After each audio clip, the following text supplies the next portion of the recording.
talking about how to help your local humane society or just your local shelter in general. Now, before I begin, I want to introduce myself. So my name is Aquari Doyle. My purpose here on YouTube is to help educate people with educational animal-related videos. That way later on, this can later support our pet rescue center that we want to open. Me and my team want to open later on in life throughout a huge and beautiful journey. My team and I have our Instagram here on the screen the entire video, so that way you can go and check it out. Please, please, please go ahead and check it out. I'd really, really appreciate it. Me and my team would really appreciate it. In every description of every video, we do put links to go ahead and donate to different animal organizations with different purposes. So be sure to check those out too if you're able to donate. We also have in the description of every video an events link to the US Humane Society, so that way you can see any events that are going on near you, so you can help out on your free time. Without further ado, let's begin with the video. So I'm going to include 5 different ways you can help your local shelter or humane society that is just so important. So the first one is to adopt. Now, there's a really good slogan for this. I think it's adopt, don't shop. Basically, when you're adopting from a shelter, you're saving that animal. So that animal is a rescue. So you're basically adopting a rescue animal. When you're going around and shopping for a specific animal, like you want a German Shepherd, and you don't want any other animal but that one, you're basically shopping. When you're adopting from a shelter, you're adopting to save. Adopting to save helps open a kennel for another animal that is living on the streets. So it's so important to adopt within a shelter. Obviously no kill shelters, please. Support only no kill shelters, because if the shelter has no use for the animal, they do put the animal down. If the animal has not been adopted for so many days, they do put the animal down. So be sure to not support shelters like that. Please do your research. Make sure you are not supporting kill shelters. Please, that is so important. So when you adopt from a shelter, you're not only saving that animal, but you're saving two. So you're saving that animal that you're adopting. You're bringing it home for a forever home. And 2, you're saving another animal from off the streets and into a kennel to be put in the humane or a shelter or humane society, so that way someone else can adopt that animal. And then the thing goes on and on and on and on. Okay? So it's so important to adopt from shelters. Not only this, but it's so great because you're supporting that shelter when you are adopting from that shelter. Because obviously not all adoptions are free. Just so you know, before I begin anything else, in December they usually have 12 days of Christmas, I believe. It's either that or the entire month, where like on the 1st, they have adoptions for kittens and puppies and stuff that go for $1. You only have to pay $1 for that animal. And then from so on, like the 2nd, you have to pay $2, 3rd, $3. And that happens with my Humane Society. So you should check that out and see if that happens with your Humane Society, because your adoption fee would only be, let's say, $5. So that is so worth it. And you get a pet out of that. Some people can't afford adoption fees, so that is such a good time to go and get an animal, especially as a present for someone else. Obviously don't put it in a box and wrap up the animal. Giving the animal to someone that just needs an animal, just wants one so bad but can't afford one. Such a good gift, and it provides them with so much joy. Not only that, you give the animal joy because you have a forever home for that pet, and it's so amazing. Like I said, do your research on the shelter. Make sure they're no kill, because you don't want to be supporting the wrong shelter. You don't want to support a shelter that kills animals, because it costs money to put an animal down. That's medication that they have to put in the animal in order to put them down. So you're providing them with the finances to actually put that animal down if you're supporting the wrong shelter. Now, the second way is to volunteer. So obviously you want to do your research. You don't want to obviously do volunteer work for a kill shelter. That's like, if you're volunteering, you're gonna see that if you volunteer for a kill shelter, and you're gonna know that in your mind. And honestly, if you're okay with that, you're not an animal lover, because most of the times local shelters that kill animals that have no monetary gain for them, that's being selfish. And if you support that, you in turn are selfish, because those are living things that are being put down for no reason. They have no health problems, they just have no monetary gain for that company.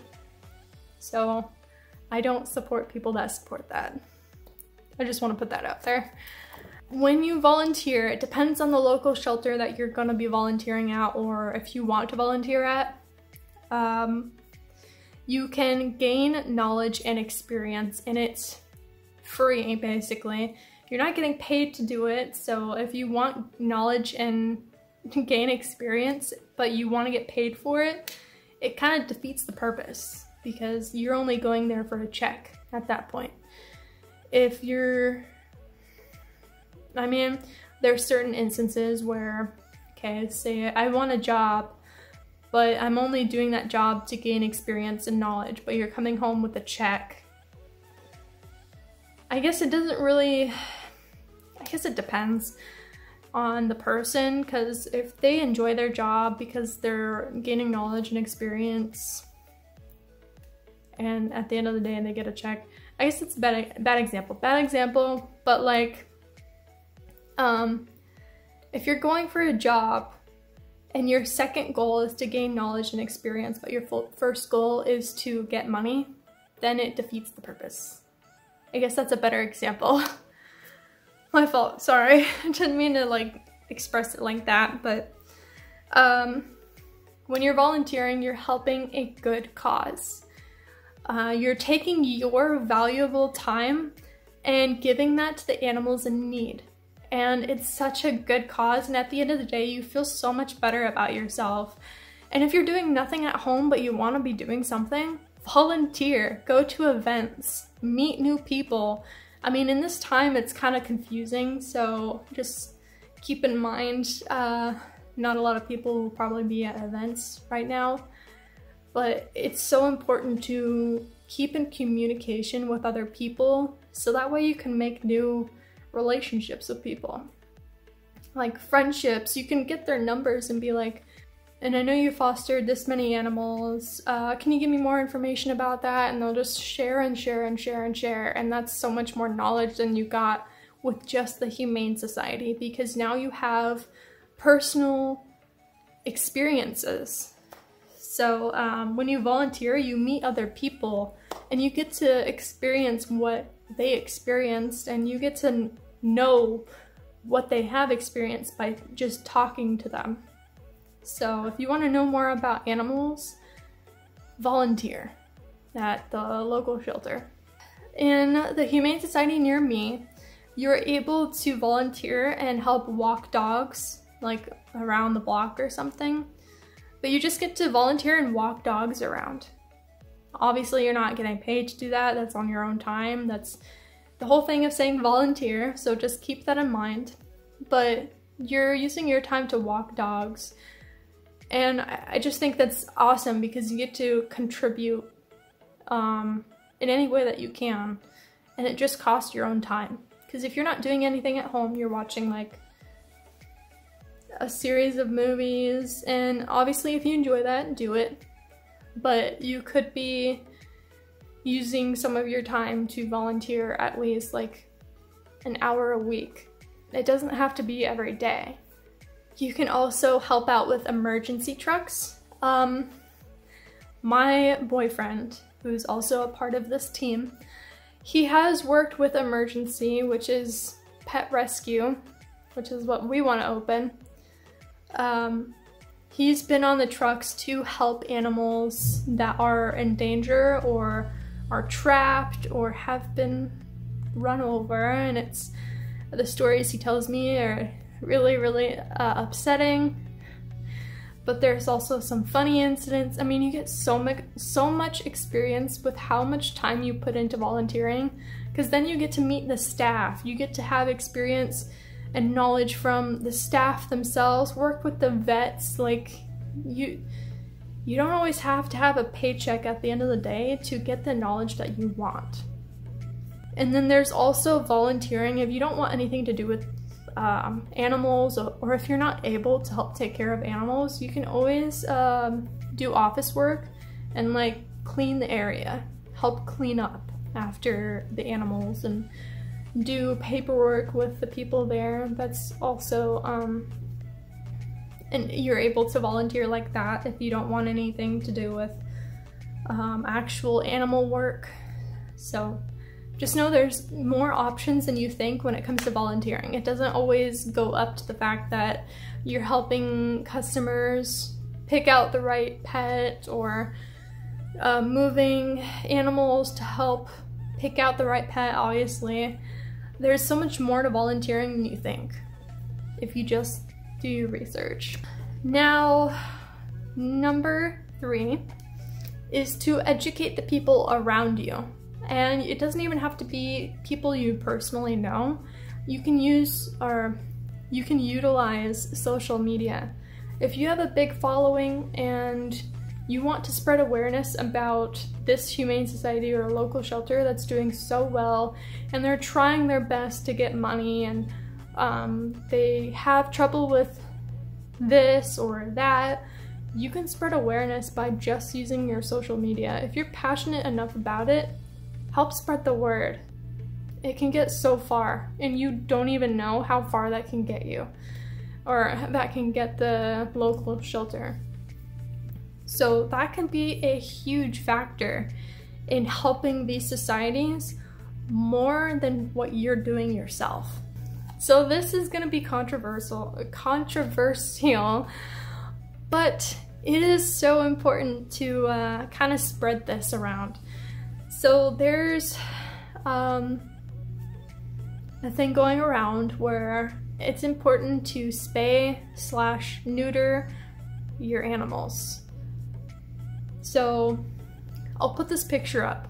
It is so important to take in consideration that spaying and neutering an animal can save so many potential... It's really hard to explain, in my opinion. When you spay and neuter a cat, it doesn't matter male or female, they no longer can reproduce. So that way there's no cats on the street or kittens on the street. That way we don't have a big problem with homeless animals on the street. Since I live in Arizona, if you go to Chandler, in that Chandler area, there are so many street cats. You go for a parking lot and it's empty, basically. The entire parking lot is littered with cats. It's just covered in cats. So spaying and neutering is so important because there's never gonna be a shelter big enough to house all of those cats. And it's just cats outside, and the wrong person can come across that. I mean, the stories that you hear. So if a person finds a cat, this is a really popular story that I hear quite a lot. They drop the cat in front of, they drop the cat off in front of a Chinese restaurant, ring the doorbell and be like, "Here, I have a cat, you can cook it if you want." Which is racist, by the way, because a lot of the people that drop off the cats in front of a Chinese restaurant is usually Panda Express. And if it's a different Chinese restaurant, like a family owned, they will drop off the cats there. And sometimes it's pets that they no longer want, so they give to a Chinese restaurant for them to cook. And I've heard instances where if the employees at Panda Express take the cat, they're like, "Oh yeah, we'll take it." They give it to local shelter. So I don't know, I thought that was just a weird story that I heard from my boyfriend after working at the shelter, because if that happens, they have to call the emergency truck and they take the cat and put it in the shelter. Or unfortunately, if the cat is old enough, it's an adult, it's too feral to adopt. The only time an animal or a cat can be hand tamed and adoptable is when the kitten is so small that it forgets to be feral and it's only remembering to be hand tamed and adoptable. But for older cats, it's pretty much impossible to hand tame a feral cat because it's so used to being feral. So that's the whole spay and neuter stuff. Keep that in mind. It's so important to do that, because if your cat's an indoor and outdoor cat and they're not spayed or neutered, they can reproduce with the cat next door that's also not spayed or neutered, and your cat can now have babies. But let's say they don't want you to know and they have the babies and now they're just out on the streets, and that's, let's say your cat has 5 kittens, that is now 5 more cats on the street. But there's instances obviously where you do know about the kittens, and some people do the right thing, some people do the wrong thing. It just depends on the instance. But it's so important to do that, unless you want them to reproduce and you're in full control of that. But other than that, most people, well, some people don't know this. So it's good to let you guys know. When you educate people you know, and you explain your experience with volunteering if you ever have, it makes people want to volunteer too. Like, you have a really good experience, you met this dog that was so nice, and you provided like a video of the dog and how great this dog is, and then you met another animal which is better, and you just emphasize how great this thing is and how awesome it is to volunteer. More people will volunteer, and that just provides more volunteers for the local shelter. That way they have more help. So that can go a long way as well. So number 4 is fostering, and this I already explained a lot more about fostering in my last video, but we're gonna top it off a little bit in this video. Obviously, when you're fostering, it saves space for another animal to pop into that shelter, and they have a safe space to go to in your home. This keeps animals completely off the streets if we keep on doing what we're doing, which is so important. I can't emphasize that enough. A really, really good questionnaire that I did some research on. It's gonna be on puppyleaks.com, and that's gonna be in the links down below about this video. I looked at these questions and I'm just like, oh my gosh, these are such good questions to ask yourself when you're fostering. And when you're thinking about fostering, answer all those questions like to yourself or in your mind. Like, they're so important questions. And just think about those answers being like, well, is that the right answer? Should that be an answer? Or am I just thinking of it in a way where it's like, well, I only want to foster because of this or this. I mean, it just depends on the person, obviously. Those are such good questions to look at, so I highly, highly recommend you look at those questions on that website. Obviously, when you're fostering, I did mention this in the last video, you want to do your research. Make sure you're not supporting kill shelters. So that's really, really important. I'm gonna mention that every single time in every video, is do your research. And the last one, which is probably the biggest one, is to donate. And you can donate in so many different ways. It doesn't always have to be money. And if you don't have the time, obviously you can donate like $1 or $5. I mean, people do it every day. It doesn't, I think the least amount you can donate is $1, but I might be incorrect about that. They might take cents, but $1, you're already spending so much a month on Starbucks probably. So $1 versus how many dollars you spend per day on Starbucks is nothing. So yeah, how you can donate, this is, I guess it is kind of donating your time, but I put this in this category. You can help the Humane Society with transportation. So they have some shelters don't have vets, so they would want volunteers to take that animal, put it in their car and drive to the vet, and then after the appointment drive that animal back to the local shelter, and that just saves them so much time because they don't have enough vehicles to do it. Like I said, it depends on the local shelter, but just ask. Do research, obviously. If you have pets at home and you realize they're not really playing with a certain toy or a few toys that you got them a while ago, and they're gently used, not like torn apart and just destroyed, if they're not using it, take that and give it to the shelter that you're supporting, because they will need it. They have so many animals that come in all the time that they'll need it anyway. I believe, gosh, so one of the cats that came here for fostering came with this, and I totally forgot to give it back.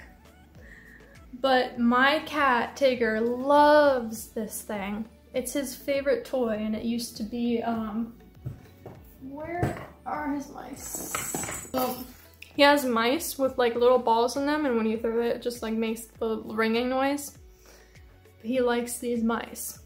We keep all the toys that they play with, which is a lot, because they have a lot of toys.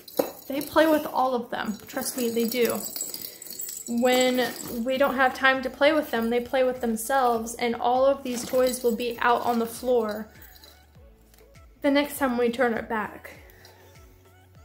But if they had toys that they're not playing with, then donate them to the local shelter, because they'll need them. Sometimes they'll come with like a blanket. Well, most times they do. I don't have Tigger's blanket with me, but he has a blanket he came with that has like a bunch of like dinosaurs on them. It's his favorite blanket. He loves it so much, and he hides it all the time. So I don't know where it is, but he loves it and he came with it. So just know that just a simple toy can be their favorite toy for the rest of their lives, because he came with a lizard too. This was his only toy that he came with, his lizard. This was like almost 3 years ago, and he still loves it. I mean, it's kind of like ripped in places, but it just shows that the smallest gesture can go a long way. I don't know why I do that, I clap. Also, if you have any hobbies, like you're very creative and you don't know how to contribute to the Humane Society without volunteering, obviously. There's Tigger. You can be like, you can make toys. Let's see. I make these sometimes because I have extra fabric from a long time ago, but I just braid pieces of fabric together and they love it. It's the same exact thing as this. And he loves it, right? You love it. You love it. And then I just like put it on him, and then he likes that too for some reason. He's all special and stuff. Yeah. But yeah, if you have hobbies and you're like, well, I have like extra items that I can make toys out of, or like blankets, do it. And then donate it, because they have a regular lady that makes all of those blankets. And she does it for every single animal that they have. Every single one. And this Humane Society is huge. And she doesn't only do it for one Humane Society, she does it for like 5 of them. So it's just like, you could do so much more than just donating $1. Because they need supplies. Like, if you have extra litter and food that you don't know what to do with, donate it. Because they do get donations, but they get a limited amount. If you're fostering, they'll give you all the supplies they need because they got it for free. They got it donated from a certain company, but they only get a limited amount. And they have so many more pets, so they can use all the supplies that they can get. One hobby that you can try is pet photography, which on our Instagram that we've tried that before. And then we started not doing that. But they need pet photographers to help, and that is donating your time. It's kind of the same as volunteering. You're donating your time, but that's still donating. You're donating your pictures to the Humane Society and just taking pictures and giving them to the Humane Society can help with promoting the company, like advertising is what I meant to say.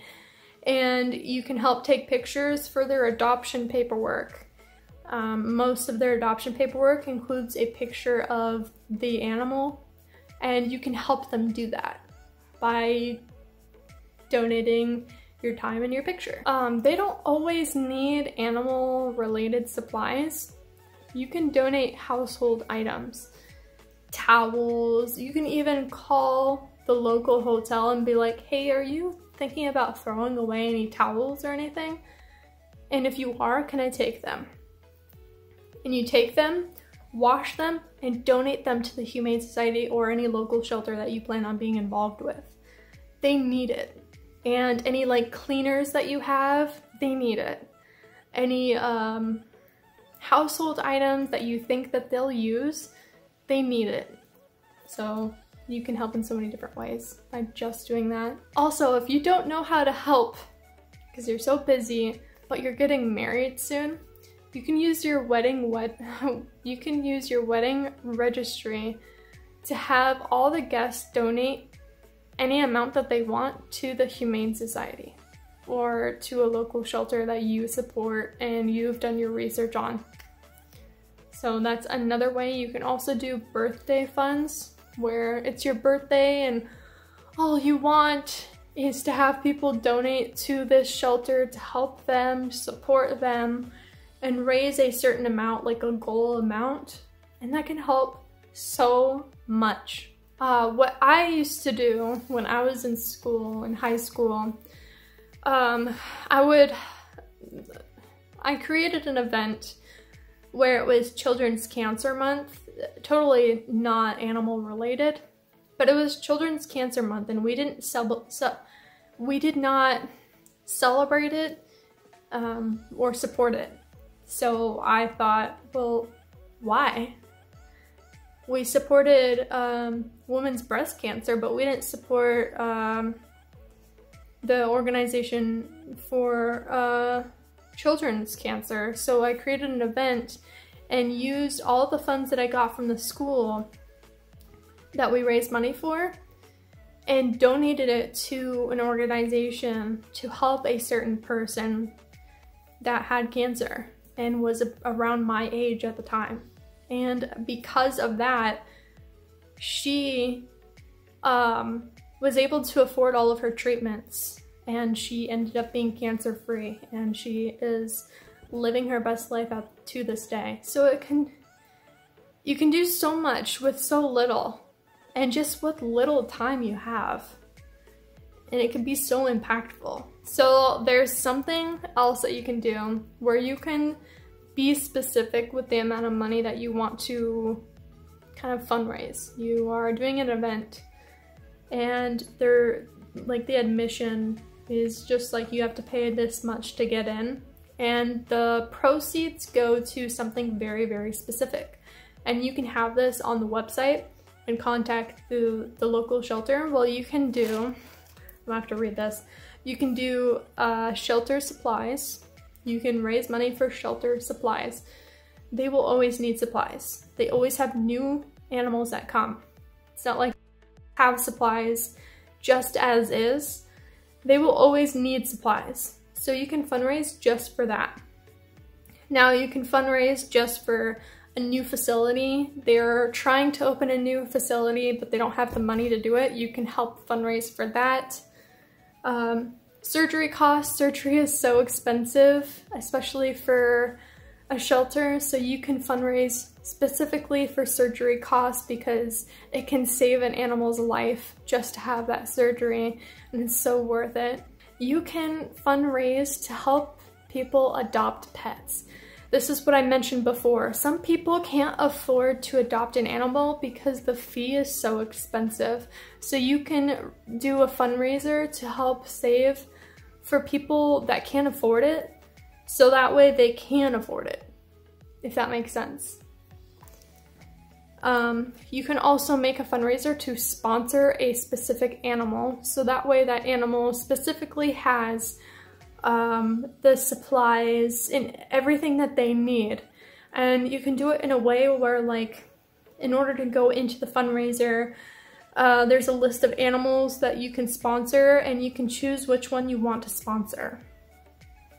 So, and there's so many different ways you can do that. And if it's just a fundraiser to sponsor one specific animal, then do it. I mean, there's so many other animals out there, so just keep that in mind, that if you're sponsoring one animal, you could be sponsoring so many other ones too. When you're sponsoring one individual animal, what you're kind of doing in the process is helping with fees that the shelter can't afford by themselves, or like supplies or just bills that the individual animal has because they went through so much treatment. When you're doing an event like this, a fundraiser, make sure it's like they've had so many things happen to them that are unfortunate, but they have so many, like, the animal has debt, and you can help that. But like, if you're sponsoring an animal that just got into the shelter, I don't think you can sponsor an animal that has no problems at all. But like, if an animal comes into a shelter and there's absolutely nothing wrong with the animal, it's just up for adoption, I don't think you can sponsor that animal. I think all you can do at that point is donate supplies or raise money for supplies. But yeah, I think the animal has to have like something that happened to them that they needed medication or surgery or something like that. The last thing that you can do is just donate money. Donate $1, donate $5. It doesn't have to be every day. You can do it like once a month, once a week, once every 2 weeks. I mean, it depends on you. So yeah, that is basically 5 ways you can help the local shelter or the Humane Society. Yeah, I'm gonna do my outro. So my name is Aquaria Doyle. I have a purpose here on YouTube. I am helping spread awareness about animals and doing more little educational videos, so that way everyone is in the loop and has more information in their lives, because everyone can learn everything in so many different ways, and anyone can learn one thing new a day at least. So it's always good to share any experiences I've had or opinions that I have or facts that I found, just in case anyone else doesn't know. And this later on, this YouTube channel and my team and I have an Instagram that will later support the pet rescue business that we want to open in the near future. We just have to have enough support to do it and gain some following to help us reach this goal. So I have my Instagram, or our team's Instagram, here on the screen the entire video, so please check that out. We would really appreciate it. And then I have in every description of every video links to go and donate to certain animal related organizations, especially ones with the endangered species. And That'd be so awesome if you can go and check those out. We also have another link in the description that you'll find in every video as well that involves the Humane Society of the USA events page. And it just shows any events that are happening near you, so that way you can participate in anything near you locally, so you can help out animals on your own time. Instead of just donating your money, you can donate your time. So yeah, that is it. That is the video. I hope you enjoyed it. Thank you for tuning in, and thank you for your support and patience and your time. And I will see you in our next video. Goodbye.